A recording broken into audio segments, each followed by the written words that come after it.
खुर्रम दस्तगीर साहब, peoples party और JUI का तो इत्तेफाक राय हो चुका है एक ड्राफ्ट पर। अब ये बताइएगा कि आपका अपना अलग से ड्राफ्ट है या आप भी उस पर मुत्तफिक हैं जो पीपल्स पार्टी और उनका मुश्तरका ड्राफ्ट है? जी, हमारी तरफ से तो उस पे तकरीबन इत्तेफाक ही है, लेकिन एक जो ड्राफ्ट फाइनल होगा वो कल लीडरशिप के साथ डिस्कस होगा और उस पर अगर कोई माइनर चेंजेस हैं तो वो हो जाएंगे, लेकिन जो मेन कंसेंसस था अल्हम्दुलिल्लाह वो हासिल कर लिया है। ठीक। और इसमें खुर्रम साहब मेन कंसेंसस में मौलाना का एक ओपिनियन था कि जी आईनी अदालत की बजाय बेंच बना दिया जाए सुप्रीम कोर्ट में आईनी।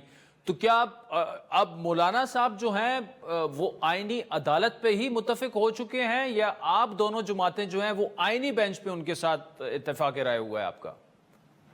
जी, मैं अभी चूंकि तफसीलात जाहिर नहीं करना चाहता वक्त से पहले, लेकिन कल जब फाइनल इस पे अंडरस्टैंडिंग हो जाएगी तो सबके सामने आ जाएगा और इसकी जो असल इंडिकेशन है कि कौन सा ड्राफ्ट पार्लियामान में पेश होगा वो तभी आएगी जब काबीना के सामने इसको पेश करके मंजूर कर लिया जाएगा।